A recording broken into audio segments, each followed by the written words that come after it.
2020 সাল গোটা ভারতের বিনোদন দুনিয়া কেঁপে উঠেছিল অভিনেতা সুশান্ত সিং রাজপুতের আকস্মিক মৃত্যুতে। আর সেই ঝড়ের কেন্দ্রে এসে পড়েছিল একজন নারী, রিয়া চক্রবর্তী।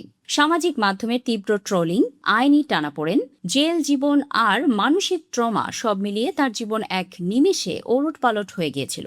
অনেকেই ভেবেছিলেন রিয়া হয়তো আর কখনোই স্বাভাবিক জীবনে ফিরতে পারবেন না। কিন্তু 2026 সালে দাঁড়িয়ে দীর্ঘ 4 বছরের লড়াই শেষে রিয়া যা জানালেন তা শুনলে আপনিও তার সাহসের প্রশংসা করতে বাধ্য হবেন। সম্প্রতি এক সাক্ষাৎকারে রিয়া তার জীবনের এই অন্ধকার অধ্যায় এবং সেখান থেকে ফিরে আসার গল্প শেয়ার করেছেন অকপটে। মাত্র 33 বছর বয়স তার, কিন্তু জীবনের নিষ্ঠুরতা তাকে যেন সময়ের আগেই বুড়ো করে দিয়েছে।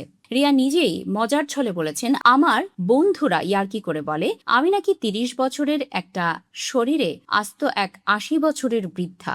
কারণ এই অল্প বয়সে আমি যা যা দেখেছি তা হয়তো অনেকেই সারা জীবনে ভাবতেও পারেন না। কিন্তু এই তিক্ততা রিয়াকে ভেতরে ভেতরে শেষ করে দিতে পারেনি। তিনি জানিয়েছেন গত 4 বছর ধরে তিনি নিয়মিত থেরাপি করাচ্ছেন। এই থেরাপির সাহায্যে তিনি নিজেকে নতুন করে চিনেছেন। ট্রমা যাতে তার ব্যক্তিত্বকে গ্রাস করতে না পারে সেই লড়াইটাই তিনি করে যাচ্ছেন প্রতিদিন। সুশান্তের মৃত্যুর পর রিয়ার চারপাশের চেনা পৃথিবীটা পুরোপুরি বদলে গেছে। তার কাছের মানুষের বৃত্তটাও এখন ছোট। রিয়ার মতে তিনি বন্ধুদের বেছে নেননি, বরং এই কঠিন সময়ে যারা তার হাত ছাড়েননি সেই আসল বন্ধুরাই তাকে বেছে নিয়েছে।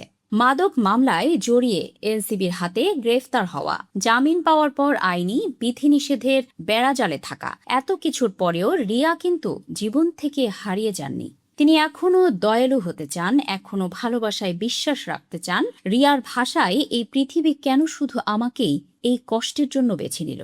এই ভেবে বসে থাকতে আমি রাজি নই। আমি কেবলই একজন সাধারণ মেয়ে যে নিজের মতো করে বাঁচতে চায়, কাজ করতে চায়।